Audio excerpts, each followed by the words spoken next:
While McLaren's rise continues, Max Verstappen might want to start ooking for a new team because come 2026, Red Bull could be where Williams is now. On top of that, the FIA is poised to overhaul controversial driver conduct rules, which could complicate Verstappen's already strained relationship with the governing body. Let's have a look at the situation right now. Former F1 driver Juan Pablo Montoya has a scary warning for Max Verstappen. Red Bull could end up where Williams is now by next season. That's because next year, the F1 world will see the debut of new power unit regulations, and for the first time in its history, Red Bull will become a power unit supplier. It's a big change for the team, but whispers are already circulating about potential struggles as they approach 2026. Montoya is aware that Red Bull's engine could fall short, which might prompt Verstappen to pull the plug on his contract. Montoya shared his concerns with Instant Casino, saying, "Red Bull has a power unit next year that nobody knows how good it's going to be. They could easily be where Williams is now next year." If Red Bull really does end up in the middle of the pack, Max Verstappen will have to ask himself if he wants to stay with the team. That consideration only becomes greater with all the clauses that allow him to terminate his contract early. Reports are saying that Mercedes is currently leading the charge in the race for the new power units, sparking widespread speculation that Max Verstappen might want to switch to a team powered by the German giant's engine.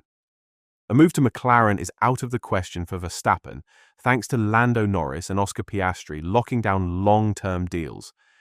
As for Mercedes, any chance of Verstappen joining would likely hinge on either Kimi Antonelli or George Russell making way for him. The difficult thing is, McLaren just re-signed Piastri, added Montoya. Would Wolff fire Antonelli to accommodate Verstappen, or would you fire Russell? I don't know how quickly that decision was made. With Verstappen's future hanging in the balance and the power unit race heating up, the focus in the paddock is also turning to off-track matters. FIA President Mohammed Ben Sulayem has hinted that the new guidelines introduced this year to govern driver behavior could be getting a fresh look. In preparation for the 2025 season, the FIA made some updates to Appendix B in the International Sporting Code, rolling out clearer directives for stewards when it comes to penalizing rule breaches. These changes open the door to some hefty punishments, ranging from massive financial fines to race bans and even championship points deductions. Mohammed Ben Sulayem took to social media on Monday, suggesting that tweaks could be in the works to improve Appendix B. But his comments left everyone guessing. It's still unclear whether this implies a shift in how the guidelines will be applied, or if the content itself will undergo revisions. While no timeline has been officially confirmed, sources suggest that we can expect more concrete details before the Miami Grand Prix. Following constructive feedback from drivers across our 7 FIA World Championships, I'm considering making improvements to Appendix B, Ben Sulayem wrote on Instagram. As a former rally driver, I understand the demands they face better than most.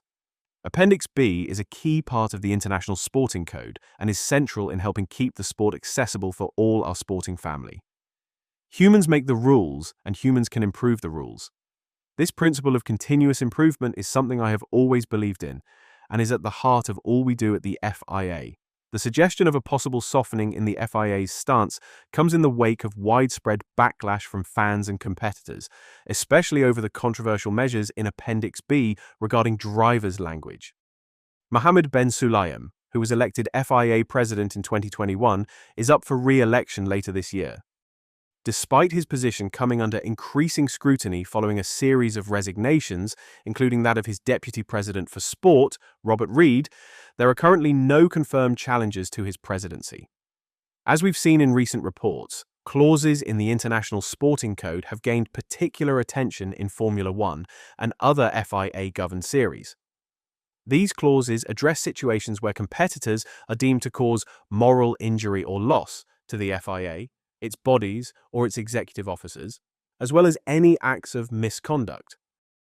The ISC lays out a sliding scale of suggested punishments, with Article 12.2.2.1.L covering any misconduct. This was the very section under which Max Verstappen and Charles Leclerc were investigated after using the word "fuck" during an FIA press conference last season. As a result, Verstappen was given a community service sentence which he completed in Rwanda, just ahead of the FIA's prize-giving gala. Under these updated guidelines, drivers found guilty of violating the rules in 2025 will face escalating penalties. A first offence would result in a fine, but repeat infractions within a 2-year window could lead to heavier fines and even sporting sanctions. The fines are tiered based on the championship level, with F1 drivers facing a hefty premium. For instance, a first misconduct offence could set a driver back €40,000. A second would double that fine to €80,000 and bring with it a 1-month suspension. Suspended, that is. A third offence will cost €120,000, come with an active ban, and see championship points wiped out. In response, the Grand Prix Drivers Association penned a letter to Ben Sulayem toward the end of 2024, pointing out that there's a clear distinction between swearing meant to insult others and more casual expletives, like those used to describe a rough driving situation, bad weather, or even the occasional frustration with an F1 car. Ben Sulayem's response to the GPDA's letter: he brushed it off saying it's none of their business during an interview with Autosport. The suggestion of a potential softening in Appendix B comes right on the heels of Max Verstappen's refusal to comment on the penalty he received during the Saudi Arabian Grand Prix. Instead of engaging with the media, Verstappen opted for complete silence, further fueling the debate about the FIA's approach to driver conduct. Despite his calm, non-vulgar demeanor in recent times, Verstappen has admitted that Red Bull still lacks the performance baseline needed to consistently challenge McLaren in 2025. Heading into the race in Jeddah, Verstappen was concerned about Red Bull's struggles during long runs in practice, fearing that it could see him drop from his pole position. But even with those worries, the Dutchman still managed to keep the pressure on McLaren's rising stars. He told media, "I was very positively surprised, to be honest, because on Friday it was very, very tough.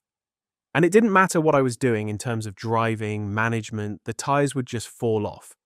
The car was a lot nicer, still limitations, but it was much more promising. And actually at one point, when I started to pull away again, I was quite surprised, positively surprised." While his return to the podium solidified his spot in third place in the championship, just 2 points behind Lando Norris and 12 behind Oscar Piastri, Verstappen remains cautious about Red Bull's long-term competitiveness. After a difficult 6th-place finish in Bahrain, which highlighted some of Red Bull's weaknesses, Verstappen emphasized that he doesn't yet have the tools to consistently challenge for the top spot. "I think we need to find more overall performance. Balance especially, and of course consistency. We are not good at every track. That's quite clear. Bahrain, we were lacking a lot. Here for sure it was a lot better. But like I said, it's also very low DG and then more cars come alive. So we still have work to do, but at least it's a promising result. Overall, it's been a promising weekend. At the end of the day, we really managed to find a good balance, or a decent balance. And that's, of course, positive for us. With Red Bull's vulnerabilities exposed and McLaren's ascent in full swing, could Verstappen's loyalty to his team be tested by this power shift? Let's talk about it in the comment section down below. And as always, don't forget to like and subscribe to the channel if you haven't. Thanks for watching.